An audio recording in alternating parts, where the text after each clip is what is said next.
నమస్తే అండి. జగన్మోహన్ రెడ్డి గారు అధికారంలోకి వచ్చిన తర్వాతే బీసీలకి పెద్ద ఎత్తున న్యాయం జరిగిందని, రాజకీయంగా కానీ గెజిటెడ్ నాన్ గెజిటెడ్ పోస్టుల్లో కానీ బీసీలకి పెద్ద ఎత్తున రిజర్వేషన్ కల్పించి మేము అవకాశాలు ఇచ్చామని చెప్పి వైసీపీ నాయకులందరూ కూడా మాట్లాడుతూ ఉన్న పరిస్థితి. ఒక బీసీ నాయకుడిగా మీరు ఏ విధంగా రియాక్ట్ అవుతారు దీని మీద? నా పేరు జేర్పిడి కృష్ణమూర్తి, శ్రీ సత్యసాయి జిల్లా ఒడ్డర సంక్షేమ సంఘం అధ్యక్షులు. అదేవిధంగా బీసీ కులాల ఐక్యవేదికలో కూడా నేను దాదాపు 20 సంవత్సరాలుగా ఆర్ కృష్ణయ్య గారి అప్పుడు బీసీ సంఘం పెట్టినప్పుడు ఆర్ కృష్ణయ్య గారి దాంట్లో 2001 నుండి 2020 వరకు కూడా అనంతపురం ఉమ్మడి జిల్లాలో బీసీ కులాల ప్రధాన కార్యదర్శిగా పనిచేశాను. బీసీల మీద మిగతా కులాల మీద ఈ ఉమ్మడి ఆంధ్రప్రదేశ్ రాష్ట్రంలో అన్ని కులాల మీద కూడా నాకు మంచి అవగాహన ఉంది. మీరు మంచి సబ్జెక్ట్ అడిగారు, మంచి పాయింట్ అడిగారు. నాకు ఈరోజు జగన్మోహన్ రెడ్డి చెప్తున్నవన్నీ తప్పుడు మాటలు.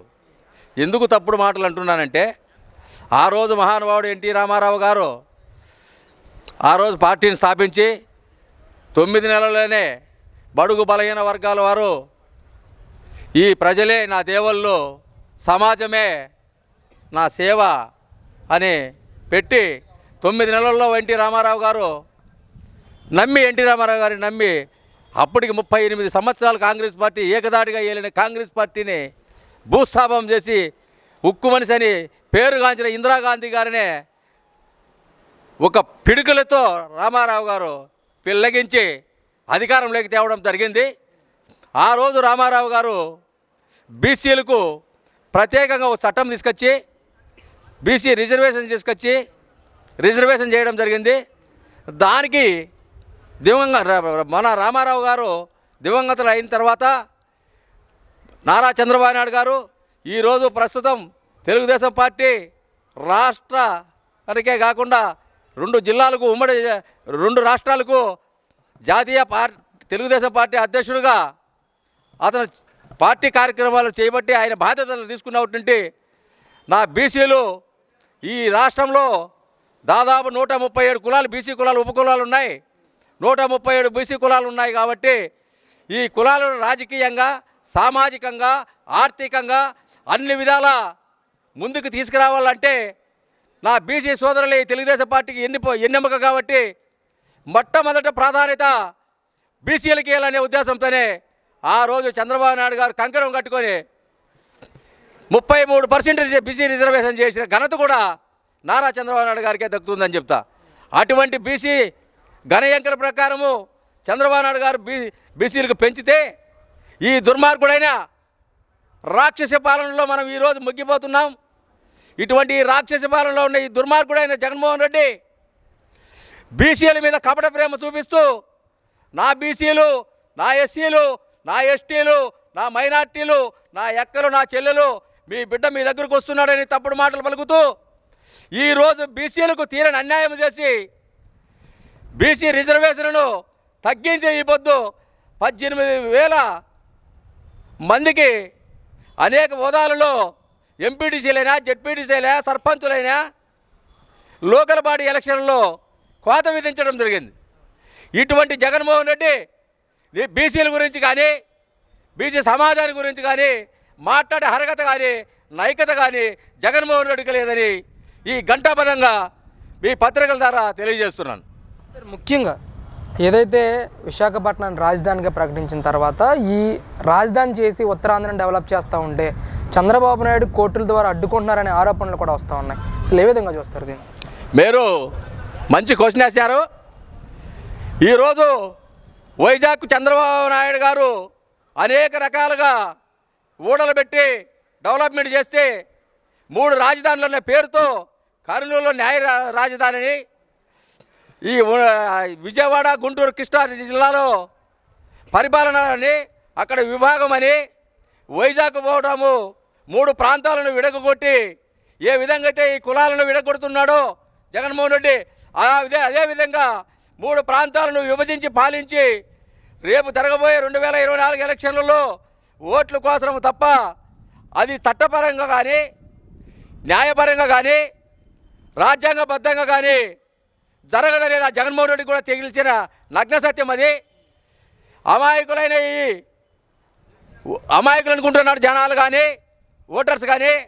అక్కడ రిషికొండకు పోయి కొన్ని వందల కోట్లు ఖర్చు పెట్టి అతని విలాసానికి అవసరమై అక్కడ రుషికొండని నాశనం చేసి పెద్ద బంగ్లాలు కట్టుకొని ఎంజాయ్ చేయాలని చూస్తున్నాడు తప్ప అక్కడ కూడా భూకజాలు చేయడానికి అతని ఏటు అయిన విజయసాయి రెడ్డి గారు అక్కడ ఉన్నారు కాబట్టి అతన్ని అడ్డం పెట్టుకొని వేలాది ఎకరాలు ఇప్పటికే కజా చేయడం జరిగింది. దాంట్లో భాగంగా ఎవరు వైజాగ్ పోయినా చల్లని ప్రదేశము, చాలా సున్నితమైన ప్రదేశము, చాలా ప్రశాంతంగా బతికే ప్రదేశము మన ఆంధ్రప్రదేశ్లో ఆ ప్రాంతం. అటువంటి దాన్ని ఇక్కడ నుండి కొంతమంది పులివెందుల కళ్ళంటి అల్లరి ముఖాలను తీసుకుపోయి అక్కడ పెట్టి అనేక భూ కజాలు చేయడం జరుగుతుంది. కేవలం మూడు ప్రాంతాలుగా విభజించి 3 ప్రాంతాలుగా ఒకరు కలుసుకోకుండా చేసి రాజకీయ లభ్య పొందడానికి మా ప్రాంతానికి రాజశేఖర రెడ్డి చేసినాడు, జగన్మోహన్ రెడ్డి చేస్తున్నాడని చెప్పించుకోవడానికి, నమ్మించి ఓట్లు ఏడిపించుకోవడానికి తప్ప జగన్మోహన్ రెడ్డి 3 ప్రాంతాలు కాదు, 3 రాజధానులు కాదు. ఆ రోజైతే చంద్రబాబు నాయుడు గారు ముఖ్యమంత్రి కాకముందు 16,000 కోట్లు లోటు బడ్జెట్తో వచ్చి ఈ రాష్ట్రాన్ని నెంబర్ 1 ప్రదంలో నడిపించాలని చెప్పి ఒక ఇజనున్న నాయకుడు చంద్రబాబు నాయుడు గారు.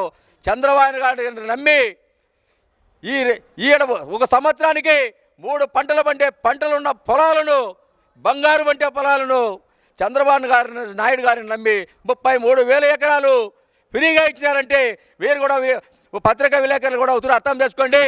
చంద్రబాబు నాయుడు గారి మీద ఎంత నమ్మకము, ఎంత విశ్వాసంతో చేశారో ఆ మంచి పేరు చంద్రబాబు నాయుడు గారికి ఎక్కడ వస్తుందో, ఎక్కడ మళ్ళీ 2024 చంద్రబాబు నాయుడు గారు అవుతారని ఆ రోజు అసెంబ్లీలో ఏం చెప్పాడు జగన్మోహన్ రెడ్డి గారు? నేను అమరావతి రాజధానికి ఒప్పుకుంటున్నాను, మేము సంపూర్ణమైన మద్దతు ఇస్తున్నాము, 33,000 ఎకరాల భూమి సాలదు, ఇంకా 10,000 ఎకరాలు తీసుకోండి అని చెప్పిన పెద్ద మనిషి ఈరోజు నేను మాట తప్పను, మదమ తిప్పను అని చెప్పిన వ్యక్తి ఈరోజు బీజేపీ పార్టీ అనేక రకాలుగా ఈ రాష్ట్రానికి రావాల్సిన వాటాలైనా, ప్రత్యేక హోదా అయినా, ఎన్నో సంక్షేమ పథకాలైనా ఎన్నో ఈరోజు పోలవరమే ఉంది.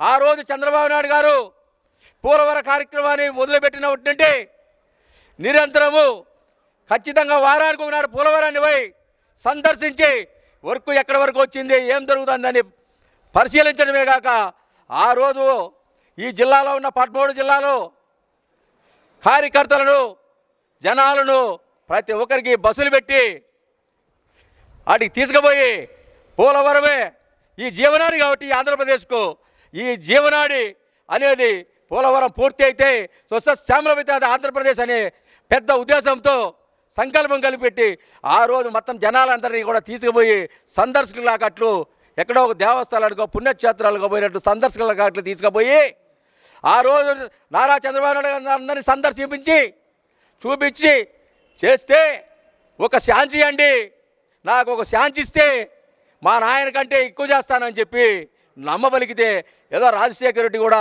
చంద్రబాబు నాయుడు గారికి చేదోడు వైదోడుగా ఇద్దరు సమానమైన లీడర్లు కదా, రాజశేఖర రెడ్డి లాగా చంద్రబాబు నాయుడు అక్కట్లో చేస్తే ఈ రాష్ట్రం సుశ్యామలమవుతుందేమో అని నమ్మి ఒక ఛాన్స్ ఇవ్వమంటే ఆ రోజు ప్రథమ స్థానంలో నడిపిస్తున్న చంద్రబాబు నాయుడు గారికి కాదని చెప్పి ఈ దుర్మార్గుడైన జగన్మోహన్ రెడ్డికి ఓట్లు వేయడం జరిగింది. ఓట్లు వేస్తే పోలవరము ఎక్కడిదక్కడే పోవటం కాక ఈరోజు మాది సత్యసాయి జిల్లా రాయలసీమ, ఈరోజు రాయలసీమకు ఎడారిగా మారిపోయింది. ఈ సంవత్సరం అసలు వర్షాలే లేవు. అదే ఎత్తిపోతలకం తరపున ఎత్తిపోతలకం పెట్టి చంద్రబాబు నాయుడు గారు నీళ్లు తీసుకొచ్చి రాయలసీమలో ఉన్న ప్రాజెక్టులన్నిటికీ నింపి శ్యామలం చేస్తే ఈరోజు కనీసం పోయే కాలువలు కూడా ఎండిపోయినాయి. ఇతను ఎలా సిగ్గు లేకుండా నేను మళ్ళా ఎలక్షన్కి వస్తున్నాను, నాకే ఓట్లేయండి, బీసీ సాధికార కమిటీ బస్సు యాత్ర పెడుతున్నాను, నన్ను నమ్మండి, మళ్ళా నాకు ఓట్లేయండి, నన్ను ముఖ్యమంత్రి చేయాలని ఏ ముఖం పెట్టుకొని ఈ జగన్మోహన్ రెడ్డి అడుగుతున్నాడని సభాముఖంగా నేను పత్రికా వారికి తెలియజేస్తున్నాను.